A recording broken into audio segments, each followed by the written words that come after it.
I am huge on do not waste my time and I won't waste yours. There's just not enough time in the day.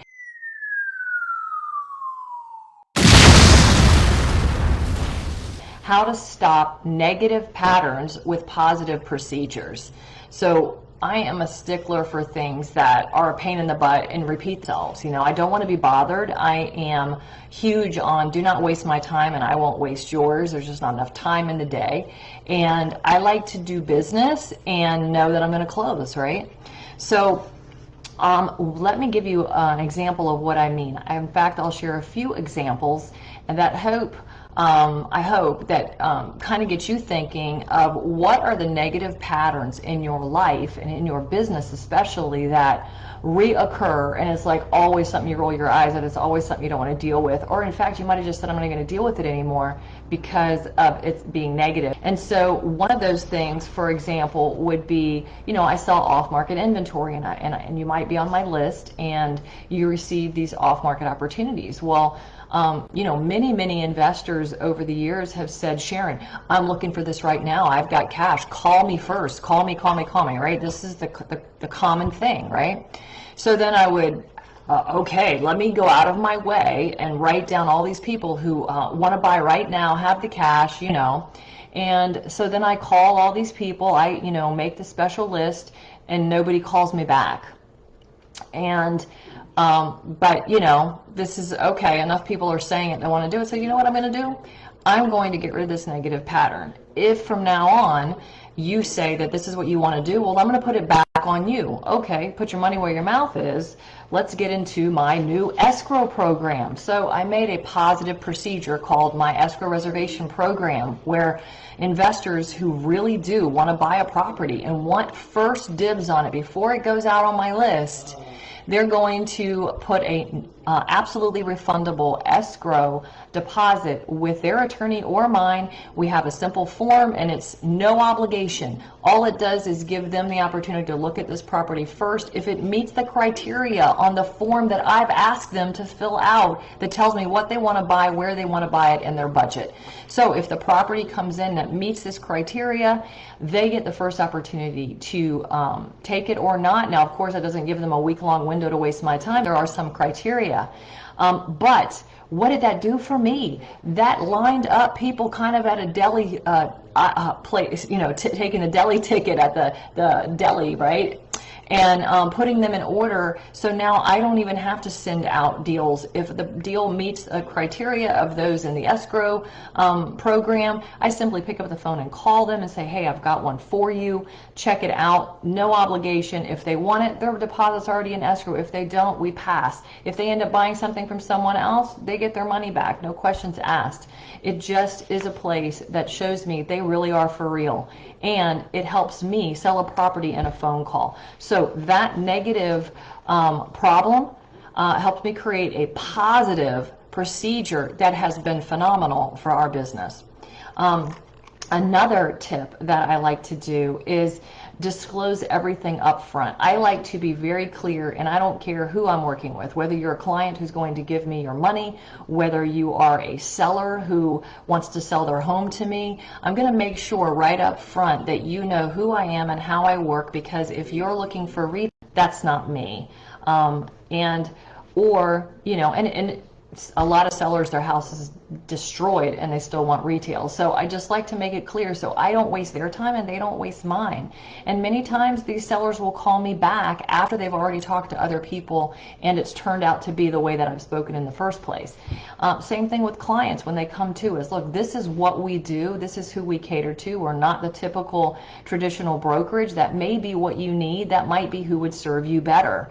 Likewise, if you're a regular retail seller and you want to sell your home, hey, I appreciate the phone call. Let me refer you to some agents that is what they do. They put buyers in their car and drive them to your house to see it. They're going to serve you better. So who do I serve best? That's who my client is. And when we get together, we're going to have a great relationship and it's going to work out. And that's where I'm going to earn my value, by bringing the value to the table for them. So I am big on disclosing up front. I like everything to be in writing.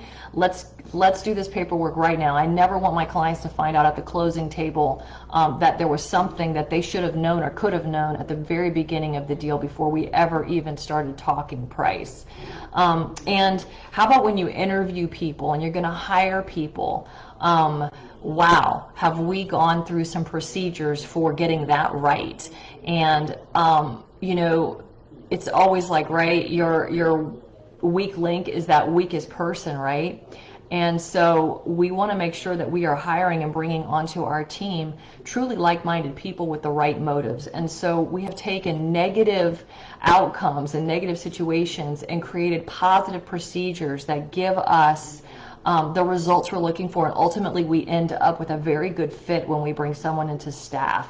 And so you want to take, what are all the things that give you a headache? What are all the things you roll your eyes at? Instead of stopping doing business, like closing the door on that, how can you take that and go, I want to eliminate that, but use that situation to pull the good out of it, right? Like take the lemons but make lemonade. And so sometimes you're closing the door opportunity that could be great for you. You know, what if I just said to the investors, no, I don't do that anymore because it's a waste of time. Instead I said, how can I do what they're asking but not waste my time anymore? Put it back on them, but really let them weed themselves out. So I'm huge on letting them weed themselves out, which comes to my last tip. And that is when we work with contractors and vendors. You know, we have a property management company, we renovate properties, so we are always looking for more contractors and vendors. And so we get a lot of referrals. We get a lot of people that even market to us because they see our name hit public record multiple times, or however it is that they do, and they say, hey, we'd like to renovate for you, we'd like to be in your property management vendor list, how can we do that? So we actually have put together, again, because of the nightmares and finding out that this plumber doesn't know how to change a roll of toilet paper, we have put together a welcome packet specifically for vendors that says, here's how we work, here's how we pay, here's how you ask for a draw, here is our general contractor's agreement, here's everything we want to know from you. Send back your license and insurance. Send back a photo ID. Give me some references that don't share your last name. Give me XYZ, right? And so for every 10 welcome packets that I send out to vendors, I get one back. So you see they weed themselves out, and I didn't have to take Tylenol 9 other times to find the good guy, right? And so we've taken the negative situations and created positive procedures. And then because I love to teach and I have students that want to learn to duplicate this and get rid of all the headaches, which is why they invest in a course in the first place, we've taken what we know, put the forms and policies and procedures into courses and said, here, you don't have to reinvent the wheel, you can invest in this, and now you're plug and play, right? And so being able to do all of that, it makes us better at what we do. It develops great and better relationships that are going to be win-win more often, right? And it helps us to streamline what we do and work smart. And so I wanted to share a tip that I think is truly life-changing and business-changing and income-changing if you're going to use it right and apply it. So the next time you're, going through the motions of, oh my gosh, where's the, aspirin?